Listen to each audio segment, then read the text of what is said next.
നമസ്കാരം. മലയാളി വാർത്ത ഇൻസൈഡിലേക്ക് സ്വാഗതം. ഇനി ചാണകം ഇന്ത്യ രക്ഷിക്കും. ഗൾഫ് രാജ്യങ്ങളൊക്കെ ഇന്ത്യയുടെ ചാണകത്തിനായി ക്യൂ നിൽക്കുന്ന അവസ്ഥ. ഇന്ത്യയിൽ നിന്ന് വൻതോതിൽ ചാണകം ഇറക്കുമതി ചെയ്യാൻ മത്സരിക്കുകയാണ് ഇപ്പോൾ ഗൾഫ് രാജ്യങ്ങൾ. ക്രൂഡ് ഓയിൽ, ഗ്യാസ് ശേഖരം കൊണ്ട് സമ്പന്നമായ രാജ്യങ്ങളാണ് ഇന്ത്യയിലെ ചാണകം വൻതോതിൽ ഇപ്പോൾ ഇറക്കുമതി ചെയ്യുന്നത്. അടുത്ത കാലത്ത് ഇന്ത്യയിൽ നിന്ന് 192 മെട്രിക് ടൺ ചാണകമാണ് കുവൈറ്റ് ഇറക്കുമതി ചെയ്തത്. കുവൈറ്റിൻ്റെ ചുവട് പിടിച്ച് മറ്റ് അറബ് രാജ്യങ്ങളും ഇപ്പോൾ ചാണകത്തിൻ്റെ ഇറക്കുമതി ഇന്ത്യയിൽ നിന്ന് വർദ്ധിപ്പിച്ചിരിക്കുന്നു. അടുത്ത കാലത്തായി ചാണകത്തിൻ്റെ പ്രത്യേക ഉപയോഗങ്ങളെക്കുറിച്ച് കാർഷിക രംഗത്ത് പുതിയ കണ്ടുപിടുത്തങ്ങളുണ്ടായി. അതിൻ്റെ തുടർച്ചയാണ് ഇപ്പോൾ ഈ വലിയ തോതിലുള്ള കയറ്റുമതി. ഈന്തപ്പനകൾ കൊണ്ട് സമൃദ്ധമാണ് ഗൾഫ് രാജ്യങ്ങൾ. അവിടുത്തെ പ്രധാന കാർഷികോൽപ്പന്നവുമാണ് ഈന്തപ്പന.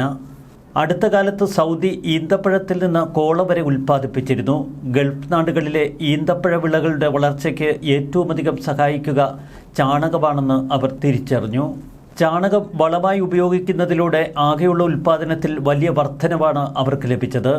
കൂടാതെ വിളകളുടെ വലിപ്പത്തിലും വ്യത്യാസമുണ്ടായി. ഇതോടെയാണ് കുവൈറ്റ് അടക്കമുള്ള അറബ് രാജ്യങ്ങളിൽ ചാണകത്തിന് ആവശ്യക്കാർ ഏറിയത്. പെട്ടെന്ന് ഇന്ത്യയിൽ നിന്ന് ചാണകത്തിൻ്റെ കയറ്റുമതി ഇരട്ടിയോളം വർദ്ധിച്ചുവെന്നാണ് പുറത്തുവരുന്ന കണക്കുകൾ സൂചിപ്പിക്കുന്നത്.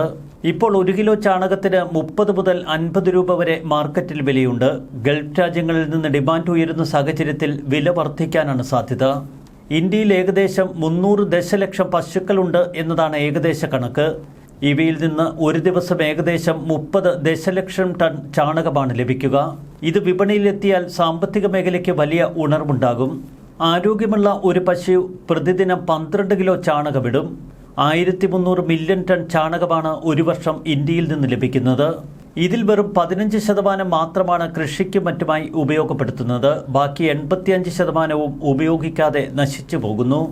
നിലവിൽ ഇന്ത്യയിൽ നിന്നും മാലദ്വീപ്, അമേരിക്ക, സിംഗപ്പൂർ എന്നിവിടങ്ങളിലേക്ക് ചാണകം കയറ്റുമതി ചെയ്യുന്നുണ്ട്.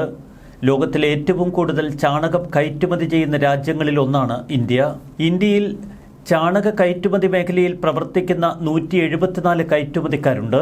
നൈട്രജൻ, കാർബൺ, സെല്ലുലോസ്, നാരുകൾ, മഗ്നീഷ്യം, മാംഗനീസ്, കാൽസ്യം, സിങ്ക് തുടങ്ങി ചെടികളുടെ വളർച്ചയ്ക്കാവശ്യമായ എല്ലാ ഘടകങ്ങളും ചാണകത്തിലുണ്ട്.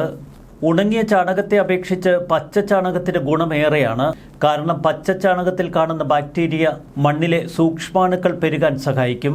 മറ്റ് ചില സംസ്ഥാനങ്ങളിൽ ചാണകം പരത്തി ഉണക്കി പാചകത്തിനായി ഇപ്പോഴും ഉപയോഗിക്കുന്ന ശൈലിയുണ്ട്.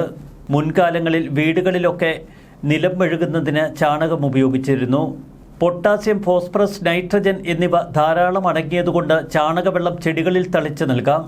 ചാണകവെള്ളം പുഴുക്കളുടെ ആക്രമണത്തെ പ്രതിരോധിക്കുമെന്നാണ് കണക്കുകൂട്ടൽ.